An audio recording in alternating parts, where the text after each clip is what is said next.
Well, Secretary Esper, since the clock is running, I guess we'll just We can ignore that. jump right in. We'll ignore the clock. I'll begin, as all have begun, with my gratitude to the McCain family, McCain Institute, and all of the sponsors, all those involved in putting this great forum together. And I cannot think, having just watched the last presentation, of a more dynamic family than the McCain family. Mm-hmm. And what Cindy is doing now, and what so many in her family and others associated with them to attach themselves to solutions and go after the big issues of the day. World hunger and food security is not something that is top of mind when it comes to what people associate with the military. Mm-hmm.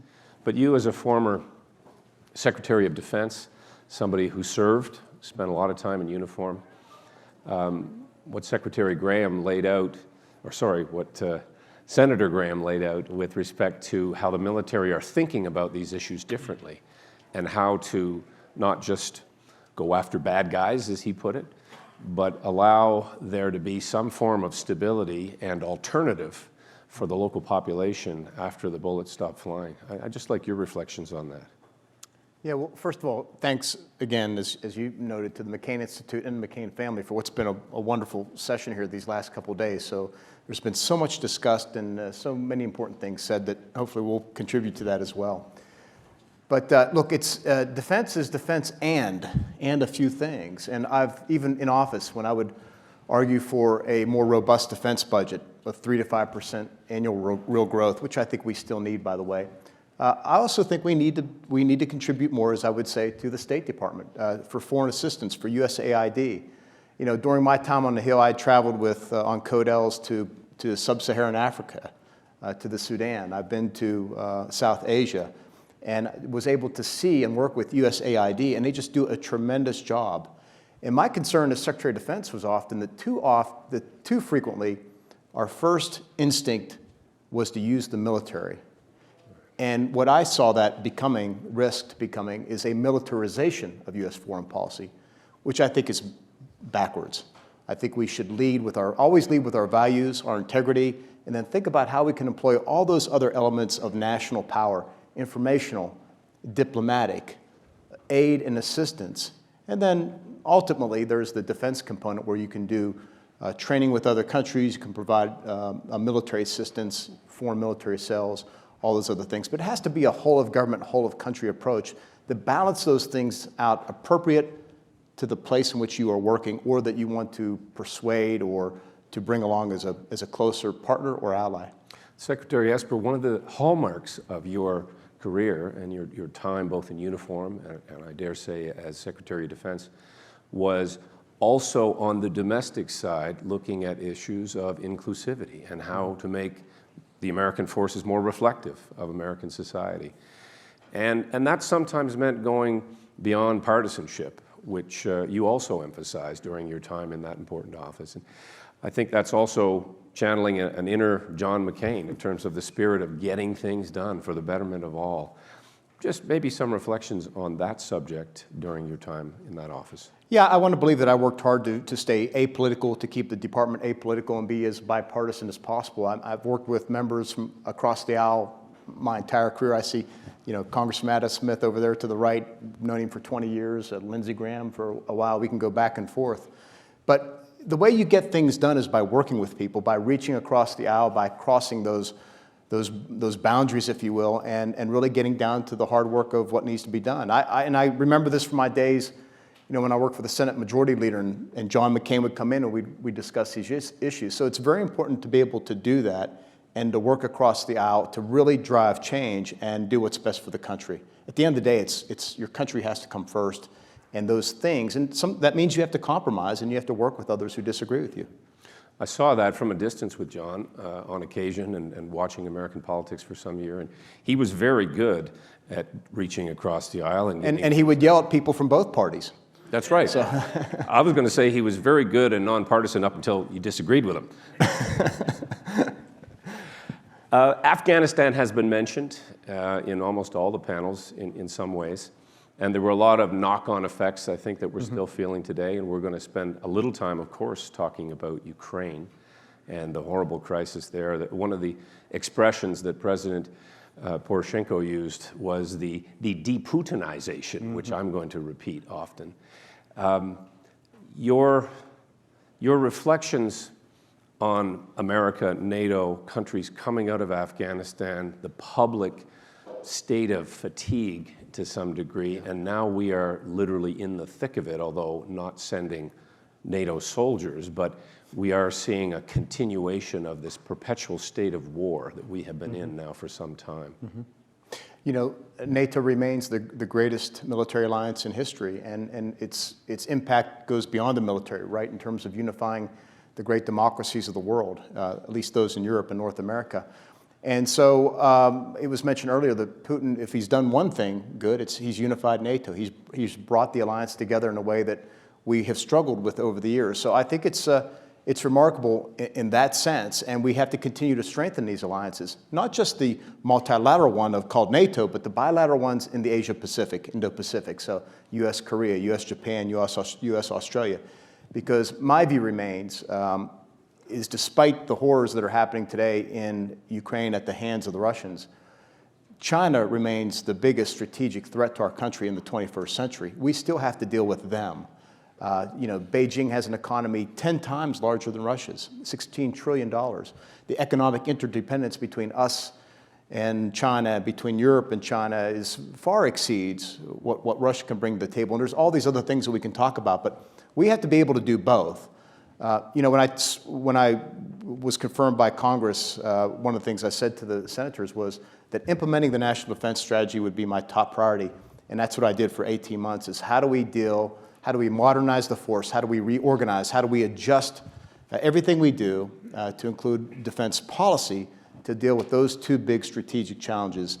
And I'm afraid to say that the chickens have come home to roost with regard to Russia and its invasion of Ukraine, but I'm pleased to see that allies are standing up. Well, and let's unpack that a little further, because you're absolutely right. Our attention now is rightly focused on Ukraine and what Russia has done, this horrible, violent intrusion across international borders. And that's been ongoing too. We can't forget that it really goes back to Crimea and beyond in Georgia, terms of the 2008. cyber attacks, Georgia, Chechnya. But China looms large, and they're watching, as is North Korea, as is Iran. And so how the world reacts, how NATO reacts and handles this conflict is going to be very much a determinant, I would say, as to what China may do, what they may do in Taiwan, Hong Kong. We know that they have internal problems too, which we can't lose sight of. And the genocide of Uyghurs, what they have been doing in their own neighborhood in the South China Sea. All of this leads me to a place of consternation as to what will China do to seize the moment, and your thoughts on how we perhaps brace ourselves somewhat, and do you ever foresee the equivalent of an Asia-Pacific NATO? Well, you know, the one thing about autocracies and authoritarian states, whether they are Russia or China, is they tend to be not just horrible and brutal, but rigid. And so they make mistakes. And we see that happening right now, where Xi Jinping in China is rethinking some of the regulations he's imposed, maybe the COVID lockdowns he's installed on major cities, and I think that will continue to play itself out. But let's go to where you began, and that was as Russia on February 24th launched its campaign into Ukraine. One of the things I said on one of the cable shows was, you know, what is China seeing and watching? Because I was very concerned that we weren't acting quick enough on any number of things. Sanctions in terms of putting more troops, U.S. troops, by the way, into the frontline states from the Baltics down to Romania and even Bulgaria. And what would the Chinese be thinking if the West didn't come together quickly? Because keep in mind, China's half a world away. And if the Europeans of NATO can't unite around an unlawful, unwarranted, brutal invasion of a neighboring country, cousins, if you will, some might say, of the Russians of all, then how would they react in a conflict half a world away when China tries to make a run on Taipei? And so I've been very concerned about that, and I'm pleased to see that now, over 2+ months, we've really come together. Berlin has reversed its policies, has now vowed to spend more than 2%. We see Finland and Sweden soon to be applying. I hope we immediately bring them into the fold. We should put immediately the Article 5 umbrella on top of them and bring them into the alliance. But will we be able to quickly unite around China? And I think China is watching all these things too, and I hope Taipei is also. I hope Taipei is watching very closely the leadership of President Zelensky, the will, the courage, the grit of the Ukrainian people, and that they are rethinking about how do they broaden and lengthen and toughen their territorial defenses and their conscription and things like that. So this is a very pivotal moment, not just for Europe, but for what it means for China and Taiwan, and then this grand struggle we're in, this great power competition, which is really not between states as much as between democracies and autocracies. And that's what's at stake right now. And the world is a dangerous place, dangerous times, as General Milley referenced last evening. And for Ukraine, it's perilous. But just continuing on for a moment about China, are we preparing for that inevitability? We've heard discussions here on the stage about weaponizing space further, right, and intrusions into that domain. Talk about further environmental degradation. I was shocked, for one, to hear reference to the Chinese, sending out fake seeds. Mm-hmm. We know that espionage is running rampant. The cyber world is again difficult, I think, for most citizens to get their head around as to just how prolific that has become part of the battle space when it comes to China and Russia and many others. And so I guess my question, which is a difficult one, is much like Ukraine, are we thinking enough about what we do in preparation? Putting conventional troops in Europe is one thing. The United States, of course, has a large presence in the Asia-Pacific. But are we seeing enough of an effort to rally around, as democracies, the terrible reality that this next big challenge may come from China? The short answer is no. We're not moving quickly enough. We're not moving robustly enough. We're not moving as much as a whole-of-government approach, and we're not rallying our allies enough. And unfortunately, sometimes it takes crises like we're seeing today in Eastern Europe to really rally a democracy. We talked earlier, it was discussed earlier about the weaponization of space. Russia and China have been doing that for years. Space, which is so vital not just to our military, but to our economy, our way of life, which is why I was so proud to stand up Space Force and Space Command. And then for the similar reasons with regard to our cyber infrastructure, which we had another great panel on earlier as well, why I work closely with General Nakasone to beef up Cyber Command and to do a number of other things that will make us more capable. But look, there's so much more we need to do. We need a larger, more capable Navy. We need to move quickly into the next generation of aircraft.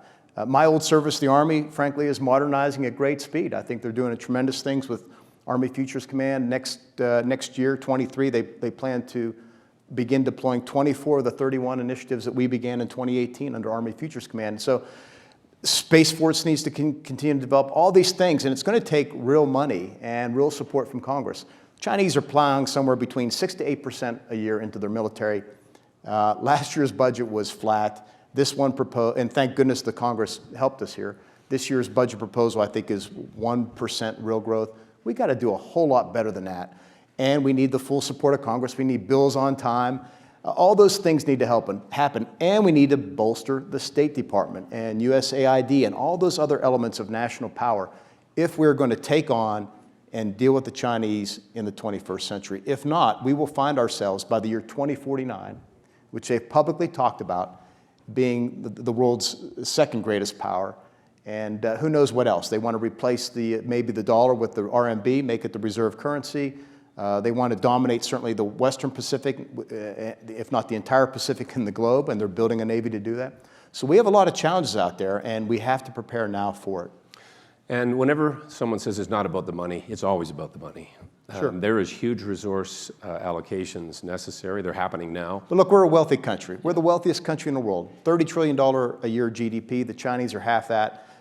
Sure, DOD needs to do a lot to reform itself, to get rid of waste, and I put a lot of effort into that. But there's still no excuse for the world's wealthiest country to allow ourselves to be surpassed by the Chinese Communist Party.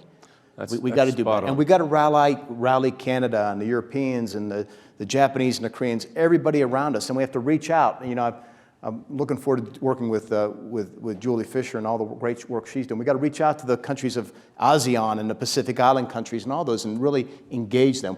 The fact that we're wringing our hands right now over Chinese entry into the Solomon Islands is great cause for concern. Well, let me take you to another region of the world where I have a great deal of concern as a Canadian, a North American. Yeah. We sometimes refer to you as South Canada. But we're worried about the Arctic. Yeah. And China has declared that it is a near-Arctic nation. 800 miles away. 800 miles away. They're building icebreakers. Don't see a lot of ice in their harbor anytime soon. And along with their aircraft carriers. There is a vulnerability for North America, for the United States. We share, of course, NORAD as part of the response to those naval approaches, air approach. We see Russian bombers that come in close to Canadian airspace quite regularly. They're recapitalizing a lot of their military infrastructure in the Arctic, and we share this ocean with them. They are in cahoots with China on a lot of this matter, as we know. I remember Chuck Hagel coming to the Halifax Security Forum and making a fairly substantial announcement about plans for the United States military and Arctic security. I suspect that file came across your desk as well at various times. Look, it's something we've paid close attention to is what's happening in the Arctic because not just the security reasons, but also as it opens up the economic reasons of what it means to all of our economies. And the Russians were making and continue to make excessive claims with regard to minerals underneath the Arctic and whatnot. And you're right. I mean, we have the Arctic Council. I think you and I are talking 7 to 8 members. Maybe, hopefully, if Sweden and Finland become NATO members, we'll have 2 more allies on the council. It's suspended right now. They suspended it because of Russia. Yeah, we've got to play tougher ball. We have to recognize that we can't be so naive about what the Chinese and Russians are up to, and we really have to toughen our game and be prepared for what's happening in this century. This is a crucial century for us. And there are things we have to do. I've talked about bringing on board the Europeans. We have to make sure that India is pulled closer into our orbit. I've been disappointed by their stance on Ukraine, but that's another key player right there. Well, and all of the countries that we're talking about that need to line up have one common denominator. They're democratic countries. To greater and lesser degrees, of course, in terms of your descriptions, but they are required, and I think if this expression's been muttered many times here, Vladimir Putin has done something that other great world leaders haven't been able to do, and that is rally the cause of democracy. Have countries more committed to the alliance, working towards having that elusive 2% budget allocation as members of NATO. This trend line, I think, is really one of the things that should give us hope, is that democratic countries, I think, are having the curtain pulled back on what it means to be democratic and the relationship and obligation that we should feel to one another. And so I fully appreciate, as a Canadian, the enormous leadership and generosity that the United States has shown, but I think a lot of other democracies have to similarly step up and dedicate themselves to this cause at this perilous time. Yeah, I mean, the problem is the Ukrainian people have sacrificed themselves, their country, because enough of us weren't preventive enough. Instead, we're reactive. And we have to maintain this kind of, this leaning forward posture, a stance that's active and on guard, and we can't let our guard down to think that somehow Putin is going to turn into a benign dictator, or whatever the case may be, or the Chinese Communist Party is. We have to prepare for these scenarios. It's peace through strength, as Ronald Reagan always said, and you deter that bad behavior in the first place. And so now we're in a situation where millions of Ukrainians have been displaced from the country. The country is being flattened, devastated by Russian missiles and artillery and whatnot. The crimes that are being committed against them, they're paying the price for us arguably not being vigilant enough.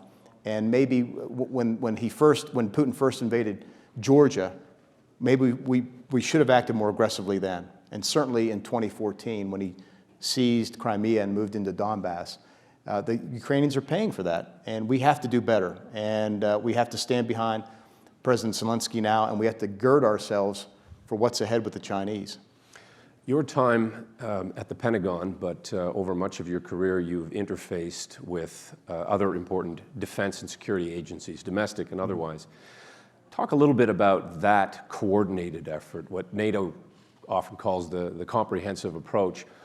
And one other component of this is the tracking of illicit financing, which goes to the root of many of the evils in the world, including things like human trafficking. And Cindy McCain, in some of her earlier work, was a leader in that regard. But illicit finance and the fact that we have Vladimir Putin, a public servant, and I use that in the broadest sense, as somebody who has now accumulated the most wealth in the world, this reminds us that there is a huge problem out there and a huge challenge in terms of tracking illicit finance.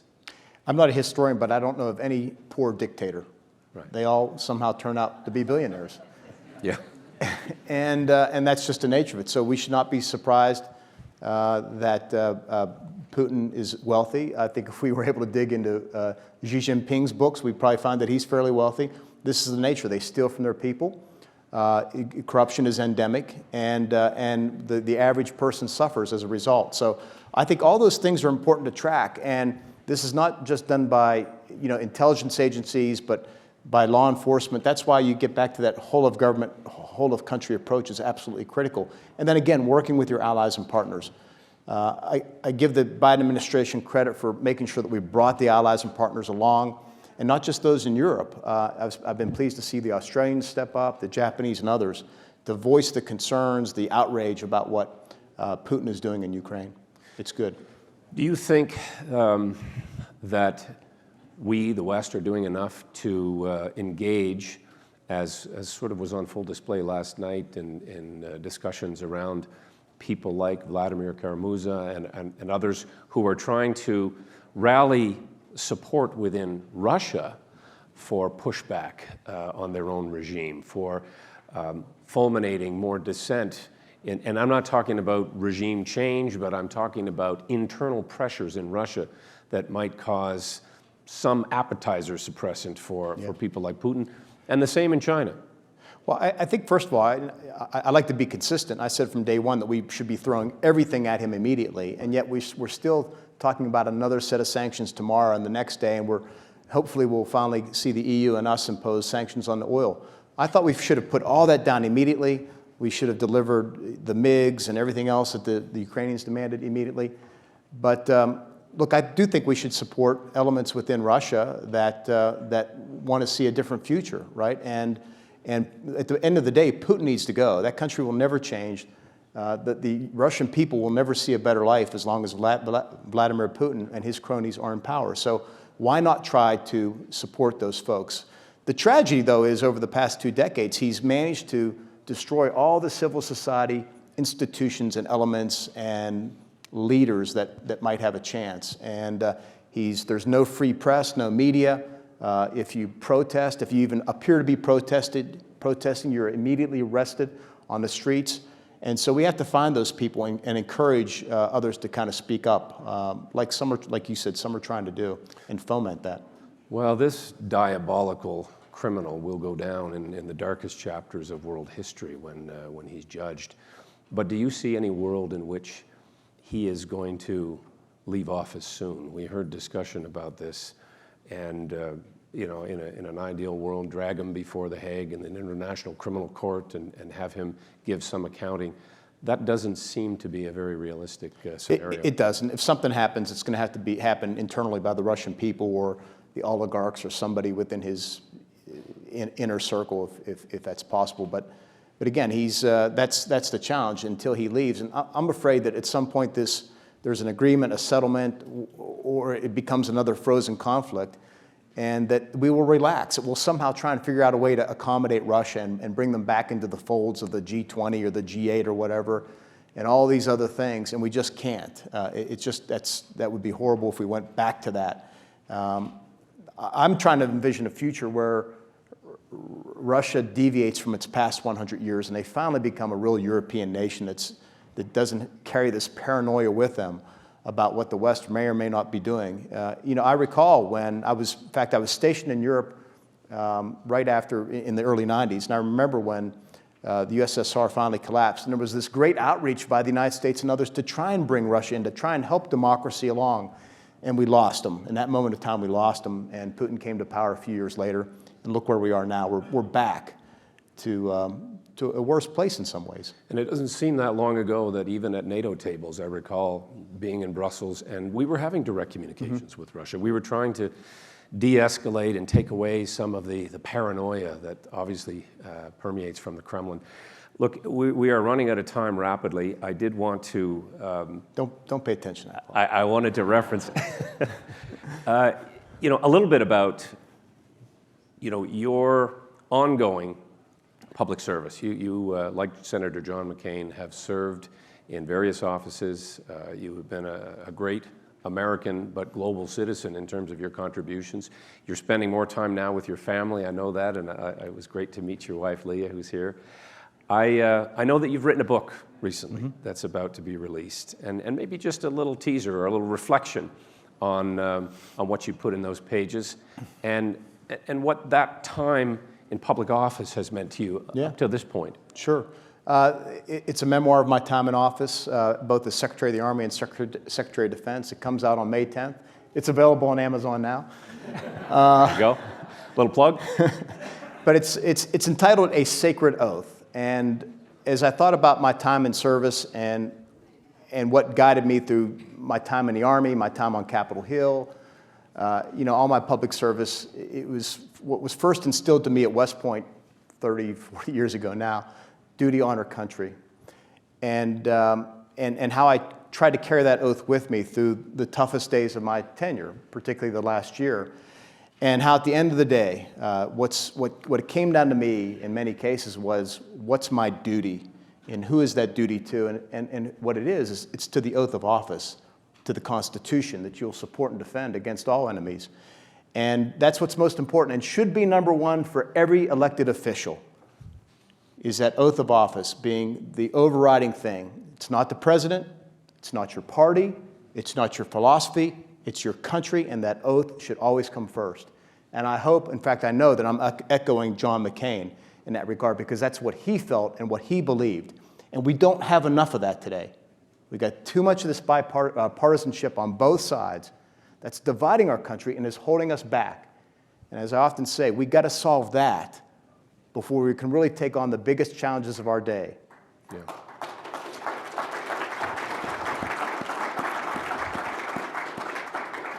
So my talk, that's an ongoing theme throughout my book about how, where I thought I did well, where I succeeded, where I stumbled along the way and made some mistakes. But I try and give the reader a vivid account of my time in office. I tried to write to different audiences, first and foremost for history and the American people, because I think it was such a consequential and uncertain time for our country. I tried next to write it for people in government to understand how government works and doesn't work. So that's, when I say government, I mean the executive branch, Congress as well. And then third, for folks who are interested in the military, what it means. So there's a lot there, a lot to go through, and I'm excited to get it out and see how folks react. Well, I think that higher calling, and Representative Adam Kinzinger referenced this, certainly it came out in the comments from General Clark and others who have been on this stage today.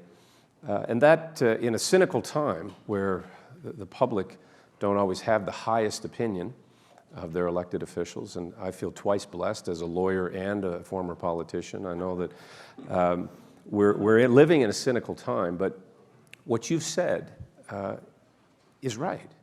We need to have people that get back to the basic ideals and values and morals that are the underpinnings of our Constitution, yeah, I think and why we do what we do. I think the average American, the average Canadian, the average Ukrainian just wants to live their life, right? They want to go to work, they want to get married, raise a family, and just live their life. And I think they want to have a confidence that their leaders, their elected leaders, are working in their best interests, in the country's best interest. And that doesn't seem to be the case like it was before here, at least in this country, where there is that trust on any side of the aisle. And that's a leadership challenge to restore the trust in the American people. And you begin by making sure that they know that your fealty is to the Constitution, to that oath you take. And that's, again, why my book is called A Sacred Oath. Well, and that's available on Amazon.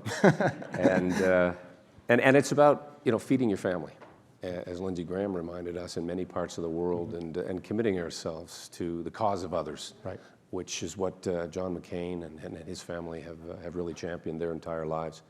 We're fortunate to have had you in the important roles that you've filled over the years. You and I are fortunate to have known John McCain, and I certainly feel privileged to be on this stage with you. So thank you for your time. Thank you, Peter. all. Thank you very much. Thank you. Thanks. Appreciate it.